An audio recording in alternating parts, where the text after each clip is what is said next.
Yes. ओम अज्ञानतिमिरन्धस्य ज्ञानाञ्जनशलाकया चक्षुरुन्मीलितं येन तस्मै श्रीगुरुवे नमः। नमः विष्णुपदाय कृष्णप्रेष्ठाय भूतले श्रीमते जयपताकस्वामिनिति नामिने नमः आचार्यपदाय निताय कृपापदाय गौरकथाधामदाय नगरग्रामतारिणे नमः विष्णुपदाय कृष्णप्रेष्ठाय भूतले श्रीमते भक्तिवेदान्तस्वामिनिति नामिने नमस्ते सरस्वती देवे गौरवाणी प्रचारिणे निर्विशेषशून्यवादी वंशाकल्पतरुभ्यश्च कृपा सिंधु भयेव च पतितानां पावनेभ्यो वैष्णवेभ्यो नमो नमः। जय श्री कृष्ण चैतन्य प्रभु नित्यानंद श्री अद्वैत गदाधर शिवासादि श्री गौरभक्तवृंदा हरे कृष्णा कृष्णा कृष्णा हरे हरे हरे राम राम राम हरे हरे। सब लोग मिलके श्रील प्रभुपाद जी के प्रणाम मंत्र आज बोलेंगे। सबको आता ही है ना। नमो विष्णुपदाय कृष्ण प्रेष्ठाय भूतले श्रीमते भक्तिवेदांत स्वामिनिति नामिने नमस्ते सरस्वती देवे गौरवाणी प्रचारिणे निर्विशेष शून्यवादी पाश्चात्य देशतारिणे जगत गुरु श्रील प्रभुपाद की।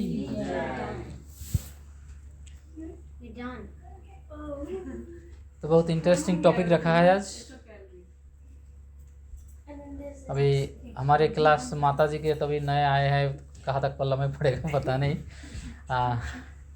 यानी हम कुछ ऐसे ही टॉपिक लेकर डिस्कस करते हैं भक्तों के बीच में, जो भक्तों के लिए थोड़ा सा आसान होता है, मेरे लिए थोड़ा सा आसान होता है समझने के लिए। तो पिछले हम 2 सत्र में श्रील प्रभुपाद जी के आविर्भाव के समय हम बात कर रहे थे। तो आज के दिन श्रील प्रभुपाद के तिरुभाव के विषय तिरुभाव महोत्सव अभी गए लास्ट मंडे को। तो हम सोच रहे थे कि श्रील प्रभुपाद के बारे में थोड़ा बहुत चर्चा करें, पर टॉपिक थोड़ा सा अजूबा हो गया ना। हो श्रील प्रभुपाद। आज के टॉपिक है कि प्रभुपाद है कौन, प्रभुपाद कौन है। हालांकि हम सब जानते हैं कि प्रभुपाद कौन है। प्रभुपाद श्रील अभय चरणारविंद भक्ति वेदांत स्वामी प्रभुपाद जो टाइटल है, इनका पहले नाम जन्म से नाम अभय चरण दे। 1989 में 1986 1 सितंबर कलकत्ता के शहर में टालीगंज गांव में एक कपड़े के व्यापारी के घर में उनका जन्म हुआ। 1896 हाँ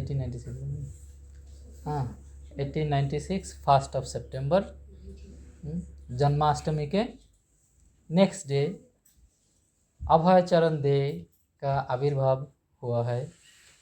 पहले उनके 2 बहन के जन्म हुए, फिर उसके बाद अभय चरण दे का जन्म हुआ और उसके बाद उनके एक छोटी और बहन थी। तो ये 4 भाई बहनों के परिवार। और उसके बाद उनका जो डेली लाइफ स्टाइल बहुत अच्छा, एक वैष्णव परिवार में जन्म हुआ, तो इसके हिसाब से उनका परवरिश किया गया, अच्छा एजुकेशन दिया गया। उस समय ब्रिटिश के समय तो कलकत्ता में सबसे बड़ा जो उनका कॉलेज था स्कॉटिश चर्च कॉलेज, उसमें उन्होंने पढ़ाई किया। उसके बाद अपना धंधा व्यापारी अपना दवाई के बिजनेस किया, दवाई के प्रोडक्शन था उनका, इस तरह से बिजनेस चलाए। उसके बाद एक गुरु से उनका भेंट हुआ, उनके आशीर्वाद से उनके आज्ञा से दिन यापन करने लगे और साथ ही साथ आध्यात्मिक दिनचर्या में उनका और इच्छा प्रगाढ़ होने लगे। और गुरु ने एक आदेश दिया था, जो पहली बार ही उनका भेंट हुआ था तब वह आदेश दिया था, उसी आदेश को अपने ध्यान में रखते हुए अपना कार्यक्रम करते रहे। सही समय आने पर वो अपने गुरु के आदेश को पूरा करने के लिए एक बहुत बड़ा जोखिम लिया, जिसके फलस्वरूप आज इस्कॉन जो हम देखते हैं, अंतर्राष्ट्रीय श्री कृष्ण भवनामृत संघ, the international society for Krishna consciousness, ये मूवमेंट को उन्होंने स्थापित किया। ये श्रील प्रभुपाद जी के परिचय हैं। हम संक्षिप्त में हर जगह पे ये जानते हैं कि श्रील प्रभुपाद जी का ये परिचय है। पर इस्कॉन के भक्तों के लिए थोड़ा सा और गहराई से श्रील प्रभुपाद के बारे में समझना जरूरी है, क्योंकि इस तरह के कार्य ये भगवान के अप्राकृत शक्ति के बिना संभव नहीं हो सकते। धर्मं तो साक्षात भगवत प्रणीतम, धर्म जो प्रचार है साक्षात भगवान, और भगवान के साक्षात शक्ति के बिना ये संभव नहीं है। तो इसलिए विशेष रूप से जो भक्त लोग इस्कॉन में इस्कॉन के छत्र छाया में जीवन यापन कर रहे हैं, उनका आदर्श का पालन कर रहे हैं, तो उन भक्तों को थोड़ा सा और गहराई में जाना जरूरी है श्रील प्रभुपाद जी के बारे में। क्या श्रील प्रभुपाद के जो ये संक्षिप्त जीवन मैंने बताया इतना ही है, या इसके पीछे और भी कोई कारण है, और भी कुछ है जो हमें जानना जरूरी है?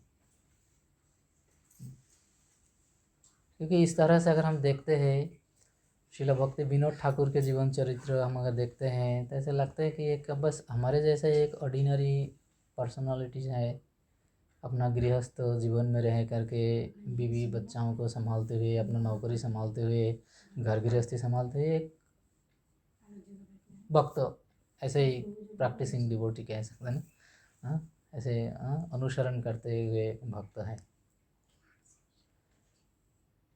लेकिन नहीं,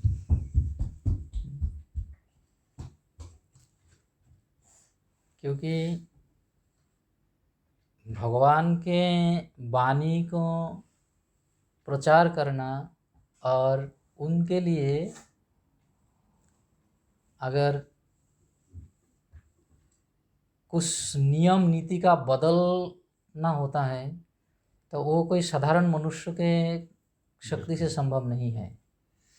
इसलिए हम देखते हैं, जब वेद के नाम पे जब अनाचार शुरू हो गया था संसार में, तब भगवान स्वयं बुद्धदेव के रूप में आके,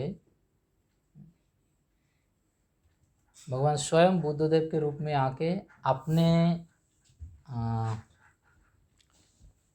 इफ्लुएंस, अपना जो प्रकाश, अपने प्रकाश के माध्यम से जीव को आकृष्ट करके वेद को गलत समझाते हुए उन्होंने अपना मत का स्थापन किया है। निर्वाण मुक्ति, जीव हत्या धर्मों के विरोध है, ये उन्होंने प्रचार किया।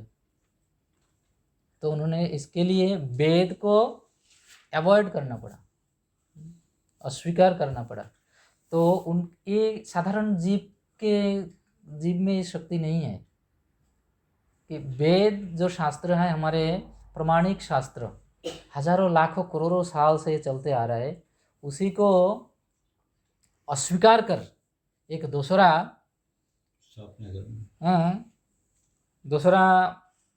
धर्म स्थापना करना इस साधारण जीव के माध्यम से संभव नहीं है। ते हम भगवान बुद्धदेव के चरित्र में देखते हैं। फिर वेद ही हमारे रूट है, जड़ है धर्म का, इसलिए वेद को अस्वीकार करके चल नहीं सकते। इसलिए वेद को समाज में रखना बहुत ज़रूरी है।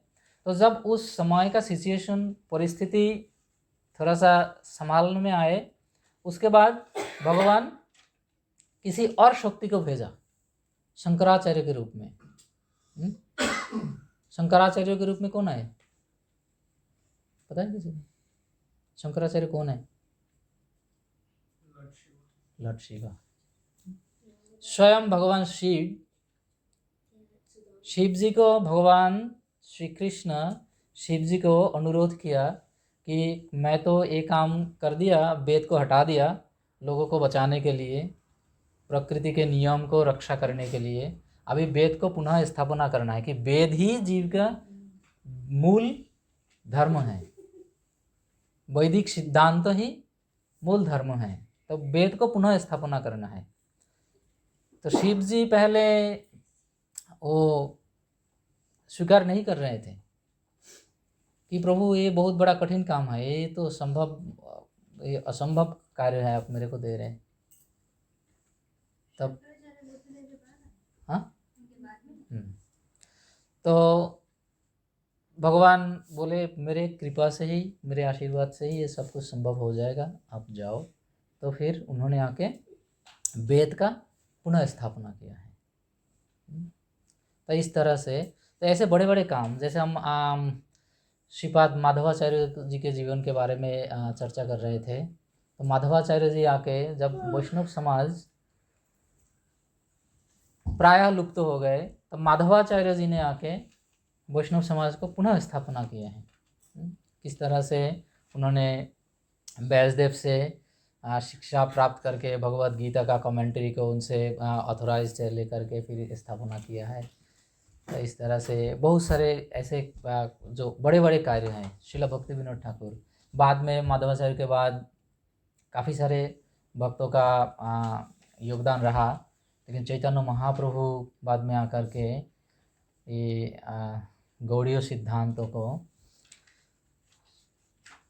पंचम पुरुषार्थ प्रेम तत्व कृष्ण भक्ति के प्रचार श्री चैतन्य महाप्रभु स्वयं भगवान आके एक कार्य किया। और उसके बाद चैतन्य महाप्रभु इसको स्थापना करने के बाद चैतन्य महाप्रभु भविष्यवाणी की।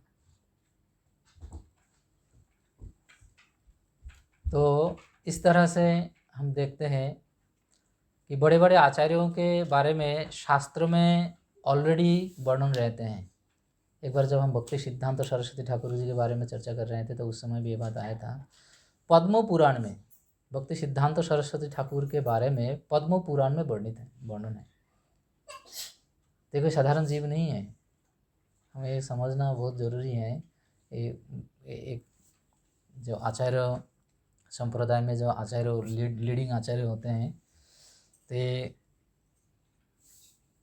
शास्त्र के सिद्धांतों पे ऑलरेडी निर्णीत है और उसके बाद वो प्रकट होते हैं। तो इसलिए तो श्रील प्रभुपाद जी जो सारा संसार में हरिनाम का प्रचार किए हैं, तो उनके लिए शास्त्र में क्या बताते हैं?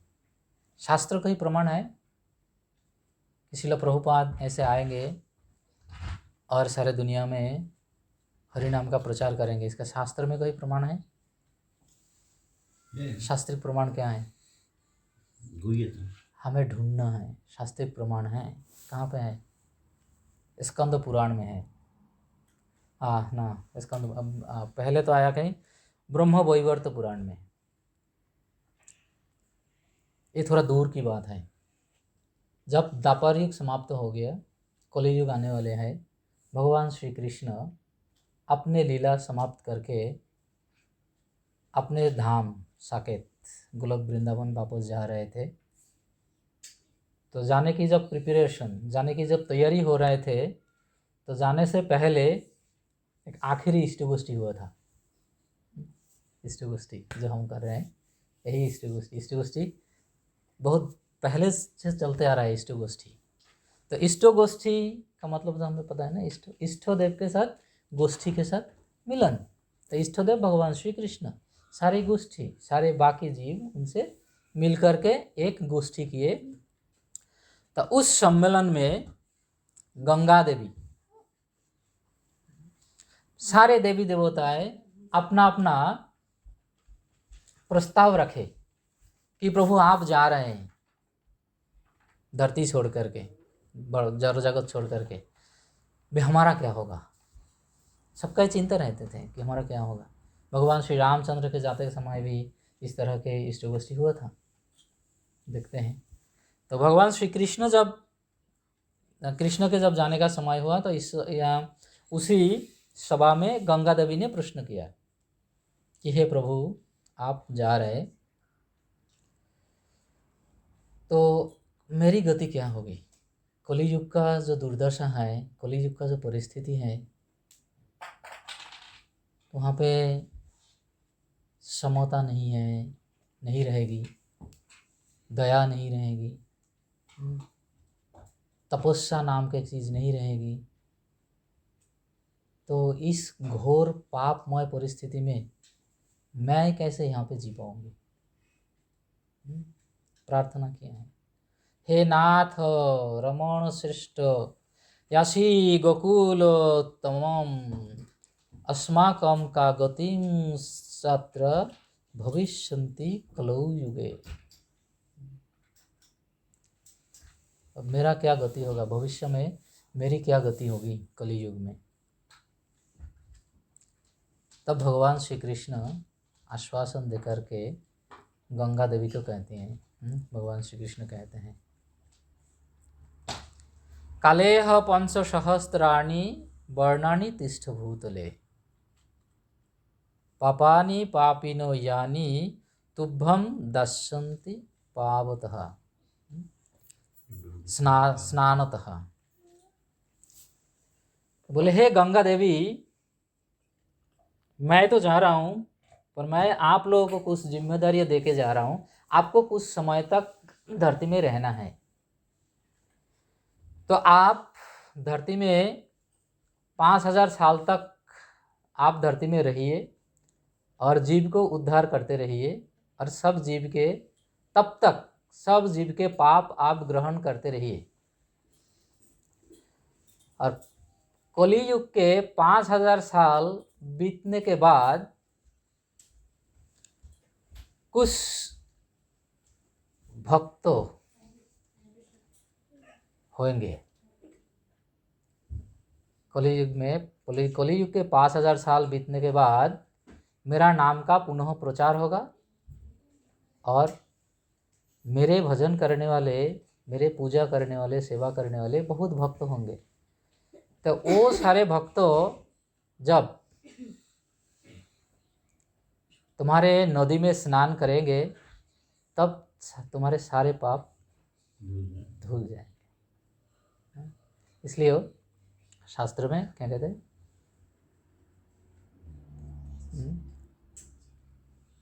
तीर्थानि कुर्वन्ति तीर्थी। तो साधु है, भक्त हैं, भगवान के जो शुद्ध भक्त होते हैं उनको मोबाइल पिलग्रिमेज कहा जाता है, भ्रमण करते हुए तीर्थ।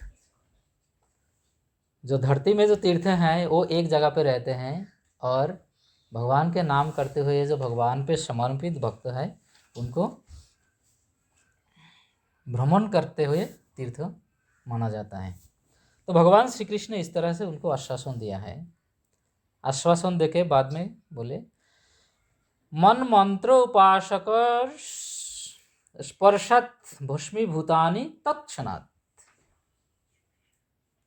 जब मेरे मंत्र उपासक धरती में प्रकट होंगे और वो जब तुम्हारे स्पर्श करेंगे, तत्क्षण क्षण मात्र से, इमीडिएटली सारे पाप से तुम मुक्त हो जाओगे।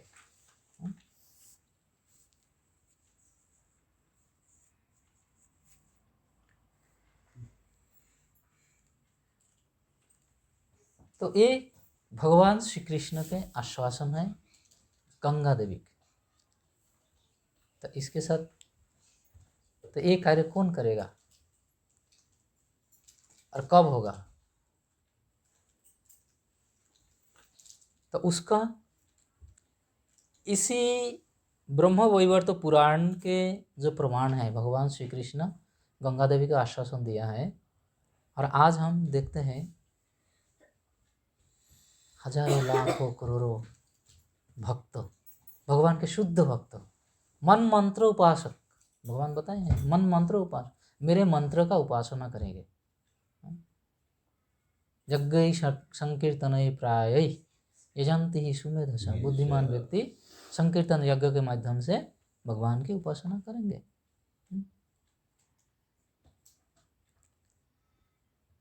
तो इस भविष्यवाणी कौन पूरा करेगा? कौन पूरा कर रहे हैं? सुमेधस्य।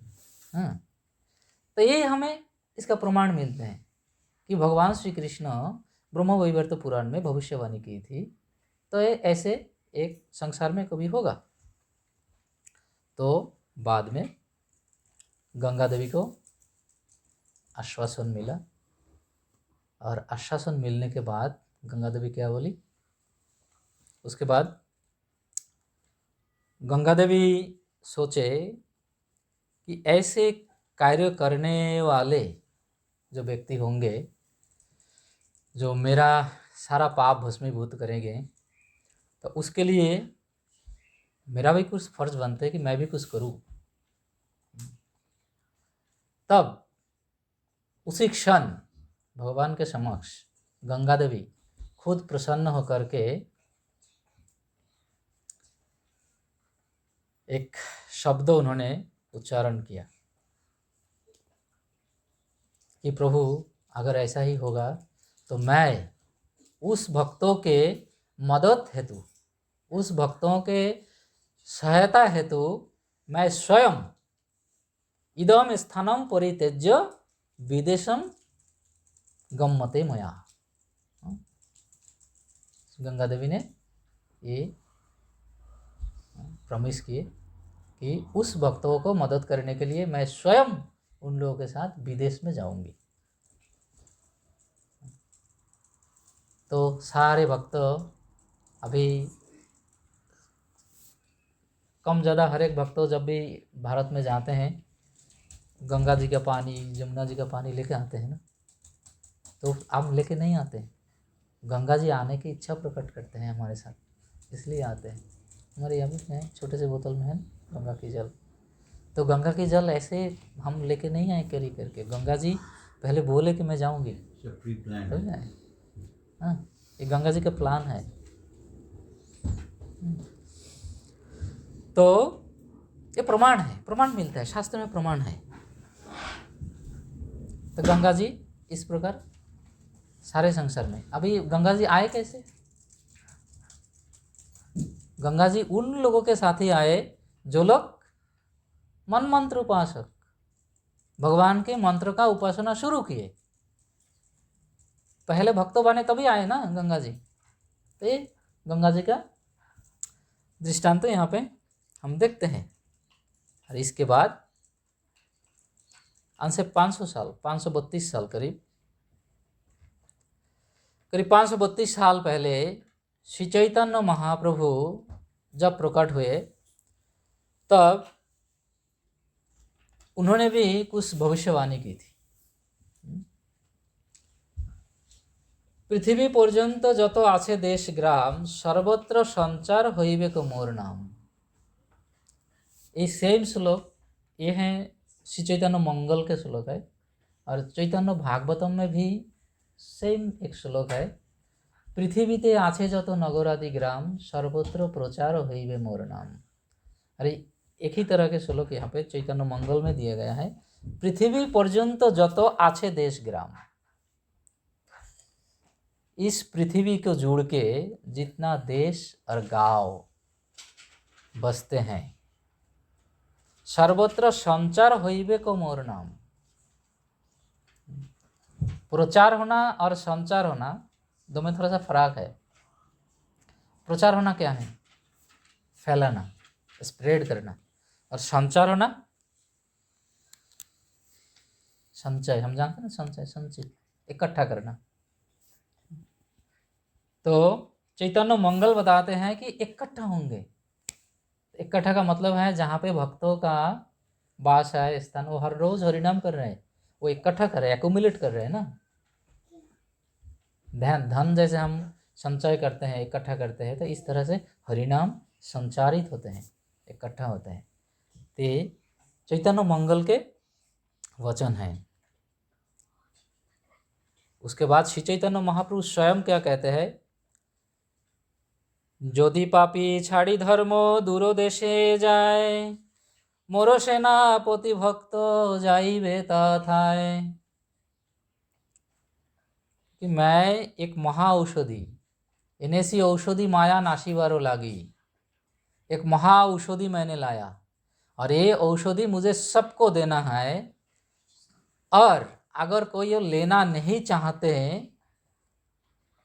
तो लेना नहीं चाहते का मतलब है कि आप अगर स्टेट में रहोगे तो आपको तो रूल्स एक्सेप्ट करना ही पड़ेगा।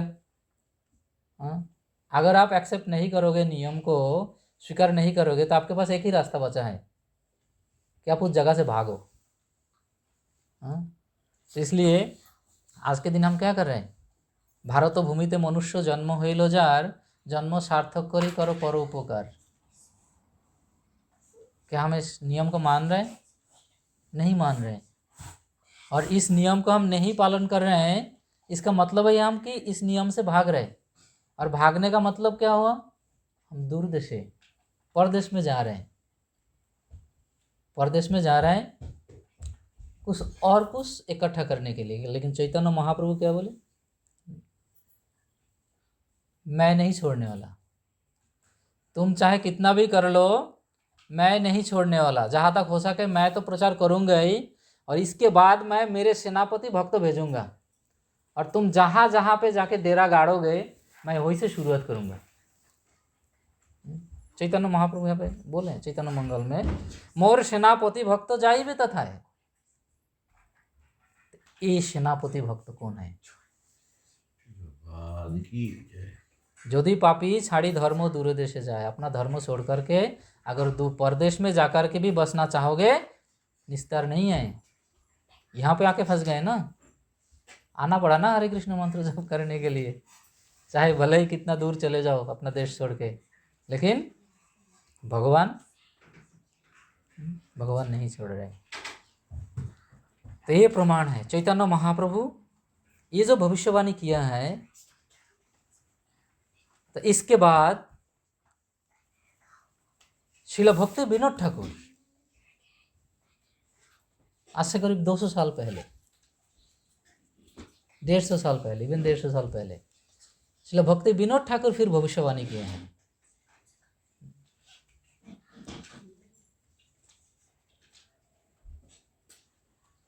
श्रील प्रभुपाद जिस समय प्रकट हुए, ठीक उसी समय श्रील भक्ति विनोद ठाकुर एक ग्रंथ का रचना की, the life and precepts of Lord Chaitanya. अरे उसी समय लंदन में भेजे, और उसी बुक में श्रील भक्ति विनोद ठाकुर कमेंट्री में एक जगह पे लिखे थे कि बहुत ही नज़दीक एक ऐसे व्यक्ति आने वाले हैं जिनके कृपा से वेस्टर्न, यूरोपियन, रशियन, जर्मन, गोरे, सफ़ेद, जाति धर्म निर्विशेषे, जाति धर्म वर्ण निर्विशेषे सब एक साथ हरिनाम का कीर्तन करेंगे और नवद्वीप मंडल परिक्रमा करते हुए जय सची नंदन करके कीर्तन करेंगे। ये शास्त्र का प्रमाण है।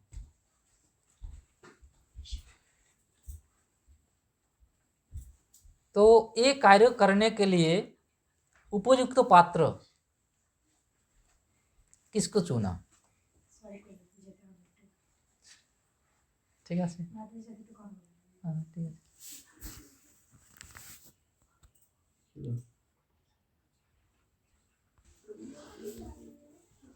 तो शास्त्रिक प्रमाण, जहाँ पे हमें शास्त्रिक प्रमाण मिलते हैं,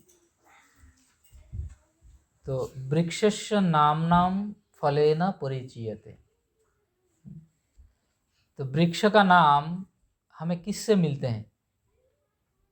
ज़्यादातर वृक्ष का नाम हमें फल से मिलते हैं। फल हमें इमीडिएटली बता देते हैं कि वृक्ष का नाम क्या है। तो आज जो शिला प्रभुपाद, शिला अभय चरणारविंद भक्ति वेदांत स्वामी प्रभुपाद, उनके जो कार्यक्रम है और शास्त्र में वर्णित श्री चैतन्य मंगल, चैतन्य महाप्रभु की शिक्षा भक्तिविनोद ठाकुर के द्वारा, लोचनदास ठाकुर के द्वारा, श्री चैतन्य मंगल, वेदव्यास जी के द्वारा,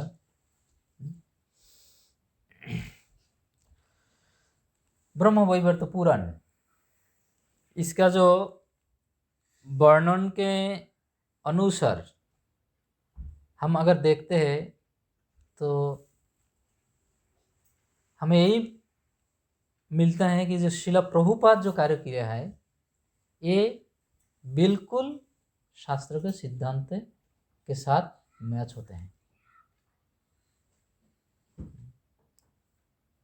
अन्यथा ये संभव नहीं है।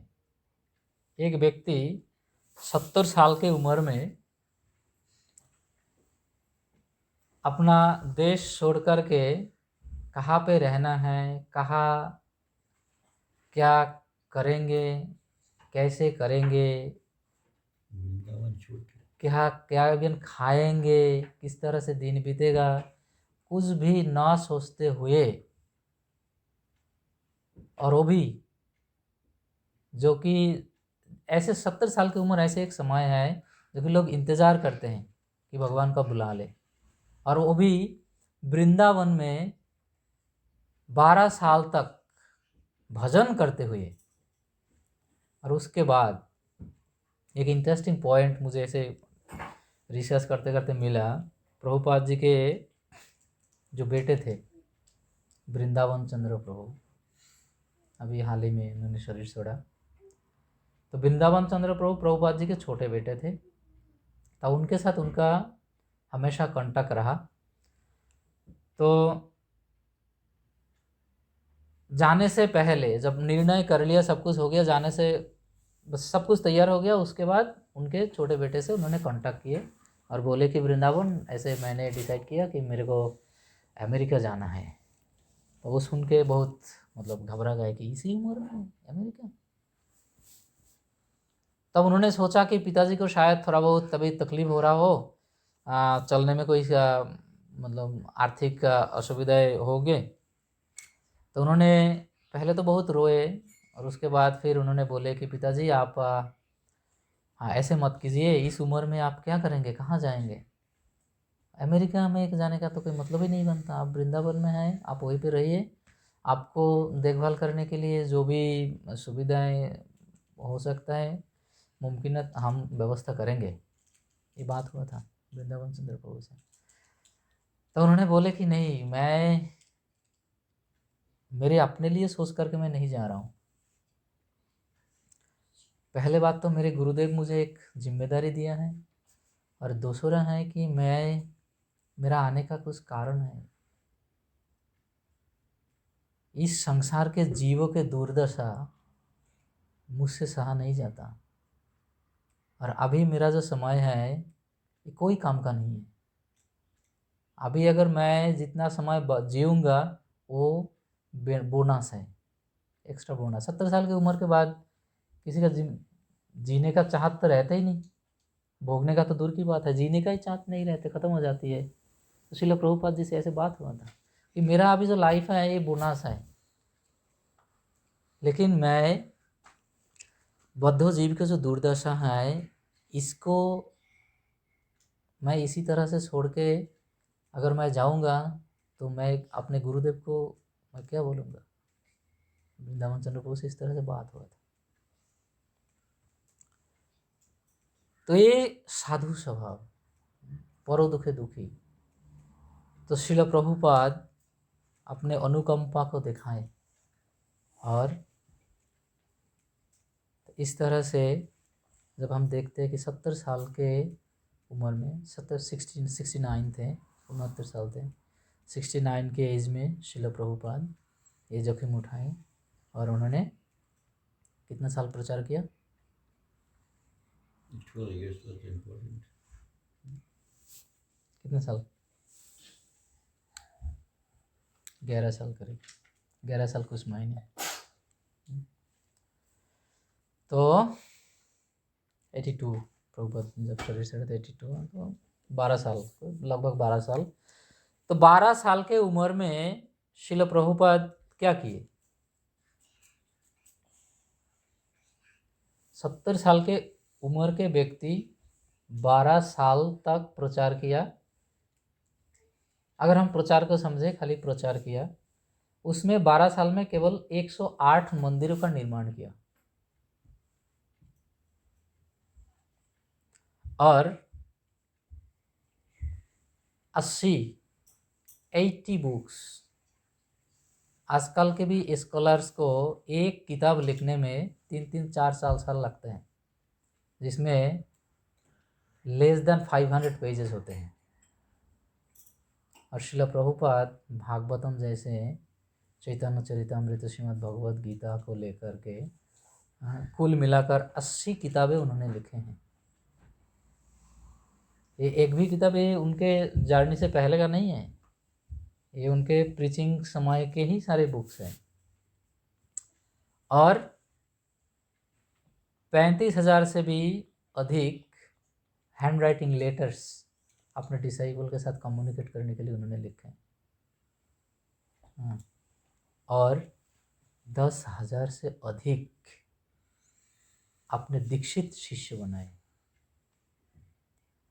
तो ये सब कार्यक्रम देखते हुए हम बहुत आसानी से अनुमान लगा सकता है कि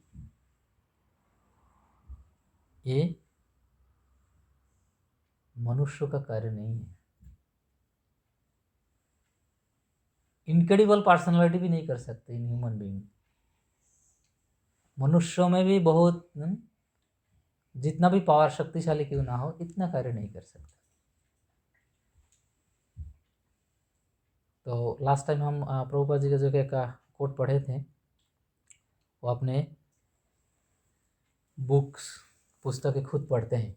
जैसे बताया ना कि मैं अपना पुस्तक मैं खुद पढ़ता हूँ। क्यों पढ़ता हूँ? क्योंकि ये किताब जो है ये मेरे द्वारा लिखित नहीं है, ये स्वयं भगवान के द्वारा लिखित है मेरे माध्यम से। इसलिए मैं भी जब इसको पढ़ता हूँ तब मुझे इसमें नया कुछ शिक्षा प्राप्त होते हैं। तो इसलिए हमें इसे बहुत गहराई से समझना है कि प्रभुपाद जो है ये भगवान के पार्षद में हैं। और प्रभुपाद के बारे में हमें ये निर्णय लेना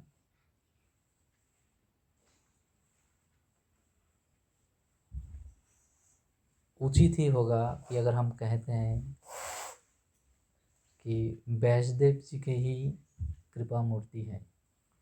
उनका एक छोटा सा बुक है, बंगाली में है, पता नहीं इंग्लिश में, हिंदी में है कि नहीं, युगाचार्य Srila Prabhupada, Srila Prabhupada of the era, ऐसे कुछ नाम है, युगाचार्य श्रील प्रभुपाद। तो उसमें उनको बताया गया है कि वो वैष्णदेव जी के साक्षात अवतार हैं। इसका एक प्रमाण, एक बार उनके वॉकिंग में मॉर्निंग के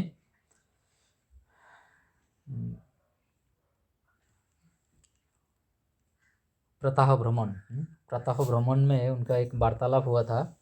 तो उस समय हरीश्वरी प्रभु, उनके प्रभुपाद के अंतिम समय के जो सेक्रेटरी हरीश्वरी प्रभु उनके सेक्रेटरी थे, बाद में तमाल कृष्ण महाराज भी थे। तो हरीश्वरी प्रभु एक बार श्रील प्रभुपाद जी को एक बात बताए कि दिल्ली के उस आदमी ने कहा कि उसे लगा कि आप वैष्णदेव के अवतार हो। दिल्ली से एक व्यक्ति श्रील प्रभुपाद जी से मिलने गए थे, तो उन्होंने प्रभुपाद जी के कार्यक्रम को देख करके उन्होंने डायरेक्टली श्रील प्रभुपाद जी को कहा कि आपके जो कार्यक्रम है इसमें मैं निश्चित हूँ कि आप वैष्णदेव जी के अवतार हैं। तो श्रील प्रभुपाद इसका उत्तर दिए, हाँ, तो कन्फर्म है। साहित्यिक जीवन में कोई भी भक्त उसे ऐसा ही समझा जाना चाहिए कि इतना बड़ा रचना है अगर कोई करते हैं तो इस प्रकार के विद्वान के प्रकाश ही होते हैं, अदरवाइज संभव नहीं है। इसलिए कृष्णदास कविराज गोस्वामी एक चैतन्य चरितामृत में एक वर्णन है, कृष्ण लीला वर्णन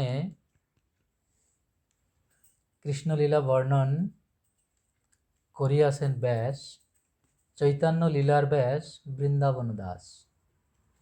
तो श्रील प्रभुपाद यहाँ पे बोले कि हमारे वृंदावन दास ठाकुर की तरह, यहाँ पे वृंदावन दास ठाकुर की बात है, तो ये कृष्णदास कविराज गोस्वामी ये स्पष्ट किया है कि जो वृंदावन दास ठाकुर थे जिन्होंने चैतन्य भागवत का रचना किया है, ये स्वयं व्यासदेव हैं। तो श्रीमद् भागवतम में व्यासदेव जी स्वयं श्रीमद् भागवतम रचना किए और चैतन्य भागवत और चैतन्य भागवत में कोई अंतर नहीं है। तो ये चैतन्य देव के वर्णन है और वो कृष्ण के वर्णन है। तो चैतन्य भागवत स्वयं व्यासदेव ही वृंदावन दास ठाकुर के रूप में प्रकट होके चैतन्य भागवत का रचना किए। तो इसलिए श्रील प्रभुपाद जी को भी वृंदावन दास अभिन्न स्वरूप कहा जाता है। इस तरह से बहुत सारे प्रमाण शास्त्र में है। तो उसी हिसाब से एक जगह पे मैं पढ़ा था युगाचार्य श्रील प्रभुपाद में कि काल के प्रभाव में श्रील प्रभुपाद हमसे जितने दूर जाएंगे उनके महिमा सारे संसार में उतना ज़्यादा फैलेगा। तो इसका मतलब है कि हम जितने दिन हमारा बीतते रहेगा उतना प्रभुपाद जी के ऊपर लॉजिकल स्टडी होगा, क्योंकि एक साधारण व्यक्ति को इस तरह से कोई स्वीकार नहीं करेगा। लोग पागल थोड़ी है, बुद्धू थोड़ी बैठे हैं, सब पढ़े लिखे लोग हैं।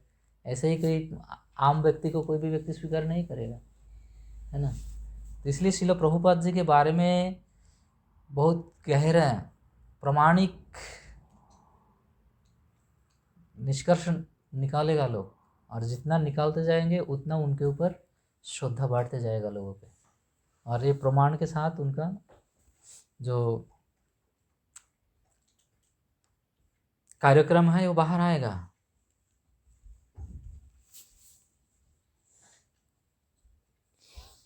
तो इस तरह से श्रील प्रभुपाद जी का जो देन है हमारे लिए, उसको अनुभव करना चाहिए, पढ़ना चाहिए। श्रील प्रभुपाद जी के बारे में पढ़ना चाहिए, क्योंकि ऐसे एक जगह पे एक टिप्पणी आया कि ऐसे कि श्रील इवन जो लोग भक्त नहीं हैं, भगवान को जानते ही नहीं, मानते तो दूर की बात है, भगवान कौन है जानते नहीं, कोई परिचय नहीं है, कुछ भी नहीं है, लेकिन एक्सीडेंटली हम book distribution, Prabhupada book distribution में क्यों जोड़ दिया है। और जब हमारे पुस्तक को वितरण किया जाता है, पुस्तक में इस्कॉन के पुस्तक में आप देखेंगे बहुत सुंदर सुंदर पिक्चर हैं, चित्र है, बहुत सुंदर सुंदर चित्र है। चित्र क्यों दिया गया? चित्र इसलिए दिया गया कि चित्र के माध्यम से व्यक्ति का प्रकट व्यक्ति के अंदर हो। तो एक जगह पे ऐसे बताया गया है कि एक्सीडेंटली अगर कोई भी व्यक्ति श्रील प्रभुपाद जी का कोई पुस्तक खरीद ले और उस पुस्तक में श्रील प्रभुपाद जी का पिक्चर हो, फोटो हो, और वो फोटो भी अगर किसी के घर पे हो तो उसकी मुक्ति निश्चित है। कंफर्म। जय गोपाल ने अपने माने से पगड़ी गिरा के बोल दी कंफर्म। तो ये श्रील प्रभुपाद है। तो श्रील प्रभुपाद अपने गुरुमा जो थे सीधा ही बोलते कंफर्म। by Gopal himself. जय हो, जय वही प्रभुपाद। जगत तारिणी माता जी देखा क्या हुआ? क्लास दे रहे थे। गोपाल ने अपना सर से मुकुट गिरा के बोल दिया कंफर्म प्रभुपाद के बारे में। तो ये महिमा अपना मस्तक झुका दिया भगवान ने, बोलो। अभी फिर से कितनी बड़ी बात है।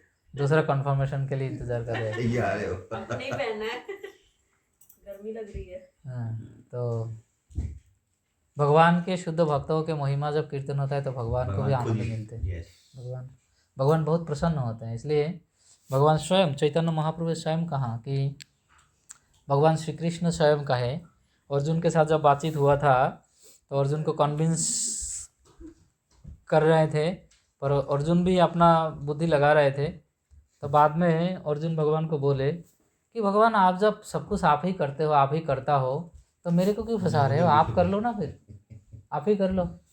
तो बोले अर्जुन तुम ये मत समझो कि मैं नहीं कर सकता, पर मैं चाहता हूँ, मैं देखना चाहता हूँ कि मेरे भक्तों के मेरे सामने मेरे भक्तों के कीर्तन हो, गुणगान हो, तब मुझे लगेगा कि मैं मेरे भक्तों का मान रखा है, मान बढ़ाया, तो भक्तों को भगवान को अच्छा लगता है। तो श्रीला प्रभुपाद जी के बारे में अगर बोलेंगे तो भगवान जी को जरूर अच्छा लगेगा। श्रीला प्रभुपाद जी भी कभी भी उनके शिष्यों के साथ बातचीत होते थे तो कहा करते थे कि ये कैसे हुआ सब कुछ मुझे पता नहीं है, पर मेरे जन्म कुंडली में लिखा हुआ था, और जो पंडित आए थे तो पंडित भी विस्मित हो गए थे कि ये कैसे संभव है, ये संभव ही नहीं है। ऐसे कैसे हो सकता है कि 70 साल की उम्र में विदेश जाएगा और 108 मंदिर का निर्माण करेगा। तो मेरे जन्म कुंडली में लिखा था, पर मैं भी समझता था कि ये कैसे होगा, जन्म कुंडली में लिखा है, लेकिन मेरा एक दृढ़ निश्चय था मेरे गुरुदेव के आदेश के ऊपर। तो अभी जो भी कुछ मैंने किया है ये मेरे गुरुदेव के विशेष कृपा है, जिसके माध्यम से मैं ये कर पाया। ये प्रभुपाद जी के हम बोलना चाहिए। प्रभुपाद जी वैष्णव उचित व्यवहार, श्रील प्रभुपाद जी के बहुत सारे लेक्चर्स है, इवन हिंदी में कोई लेक्चर है, हैदराबाद में एक लेक्चर दिया है, उन्होंने बोला कि हम तो कुछ नहीं जानते, हम तो उतने पढ़े लिखे नहीं हैं, मूर्ख लोग हैं, पर हम बस हमारे अगाध श्रद्धा है भगवान के श्री चरण में, तो प्रगाढ़ श्रद्धा के कारण भगवान स्वयं ये कार्य करवाया है हमसे। तो इस तरह से विनम्रता के साथ श्रील प्रभुपाद दिखाए, विनम्रता कैसे होना चाहिए वैष्णव में, तो श्रील प्रभुपाद।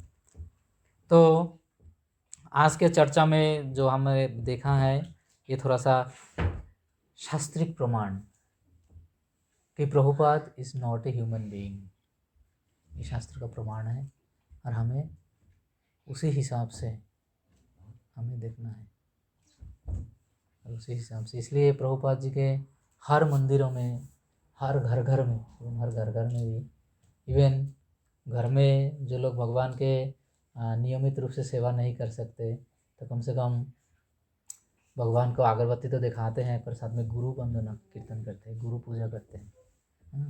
तो अग्र पूजा, गुरुदेव के अग्र पूजा, तो श्रील प्रभुपाद जी के अग्र पूजा सारे संसार में, जहाँ पे भी विशेष रूप से इस्कॉन में जहाँ पे भी भगवान जी की सेवा होते हैं, वहाँ पे श्रील प्रभुपाद जी के अग्र पूजा होते हैं। तो ये इस तरह के सेवा ग्रहण करना, पूजा ग्रहण करना, ये कोई साधारण मनुष्य के बलबूते पे नहीं है। इसलिए हमें प्रभुपाद को इस तरह से देखना है कि वो एक चिन्मय जगत के आए हुए वैकुंठ दूत, उनके बारे में कहा गया है कि वो वैकुंठ दूत है। ठीक है, कुछ डाउट है?